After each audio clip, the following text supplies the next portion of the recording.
Assalamualaikum warahmatullahi ta'ala wabarakatuh.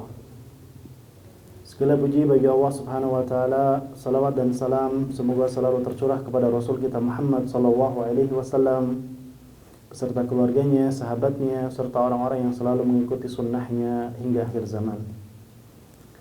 Para pemirsa yang semoga dimuliakan oleh Allah subhanahu wa ta'ala, pada kesempatan kali ini kita akan membahas tentang ahkam al-udhiyah atau hukum-hukum yang berkaitan tentang hewan kurban. Maka yang pertama, udhiyah, pengertian udhiyah atau hewan kurban, yaitu hewan yang disembelih di hari-hari kurban sebagai sarana untuk mendekatkan diri kepada Allah Subhanahu wa ta'ala. Kemudian hukum berkurban adalah sunnah muakkadah, sunnah yang sangat dianjurkan atau sunnah yang sangat ditekankan berdasarkan firman Allah Subhanahu wa ta'ala, "Fasholli li rabbika wanhar", maka salatlah karena Tuhanmu dan berkurbanlah. Dan sabda Rasulullah sallallahu alaihi wasallam yang diriwayatkan dari Anas radhiyallahu anhu, sesungguhnya Rasulullah sallallahu alaihi wasallam berkurban dengan 2 ekor domba amlah, domba yang berwarna putih bercampur hitam. Kemudian akron yang bertanduk. Kemudian beliau menyembelihnya dengan tangannya sambil menyebut namanya dan bertakbir. Beliau meletakkan kakinya di atas kedua sisi leher hewan kurbannya. Kemudian para pemirsa yang semoga dimuliakan oleh Allah Subhanahu wa taala, adapun waktu penyembelihan dapat dilakukan setelah pelaksanaan salat Idul Adha sampai matahari terbenam pada hari terakhir hari tasyrik, yaitu 11, 12, 13 Dzulhijjah.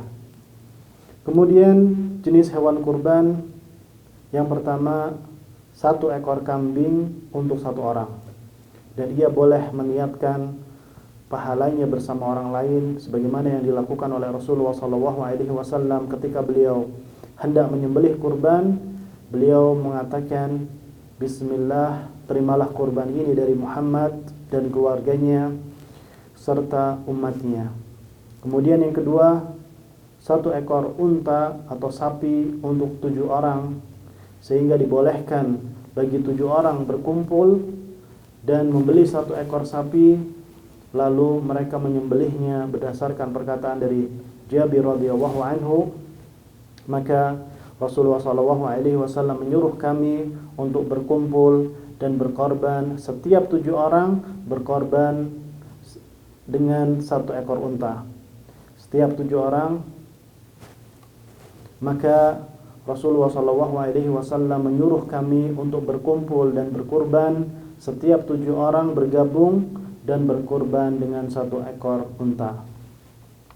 Kemudian para pemirsa yang semoga dimuliakan oleh Allah Subhanahu wa taala, adapun umur hewan yang boleh dikurban ketika jenisnya domba, maka umurnya 6 bulan ke atas.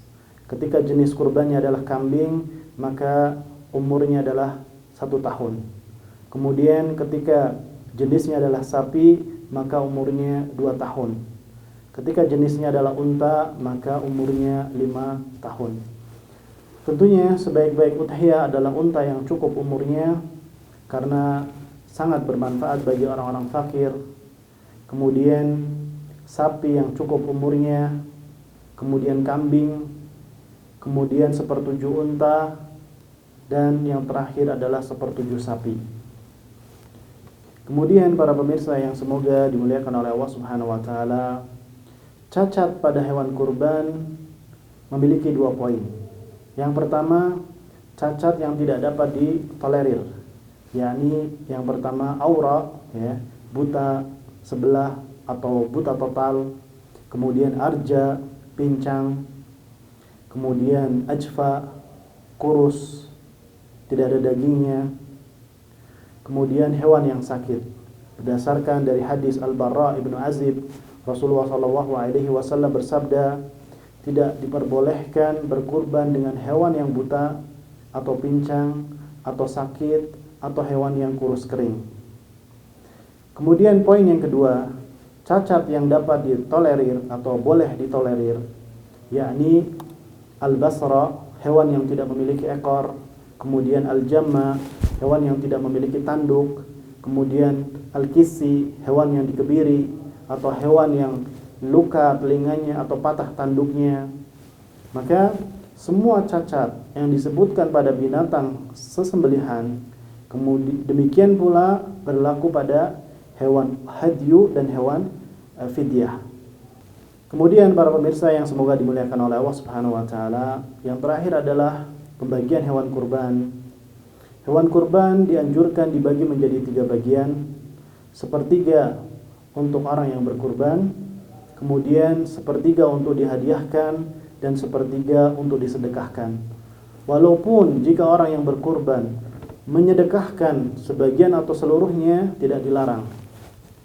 Kemudian ada poin terakhir yang ingin kita sampaikan, bagi mereka yang berniat untuk berkurban, maka dianjurkan untuk tidak menggunting rambutnya, tidak pula memotong kukunya setelah masuk bulan Zulhijjah sampai menyembelih hewan kurbannya. Hal ini ditegaskan dalam hadis Ummu Salamah radhiyallahu anha. Rasulullah sallallahu alaihi wasallam bersabda, "Jika telah masuk bulan Zulhijjah dan di antara kamu ada yang berniat berkurban, maka janganlah ia memotong rambutnya dan bulu-bulu di tubuhnya. Akan tetapi bagi keluarga yang lain, maka hal tersebut tidak dilarang atau tidak mengapa."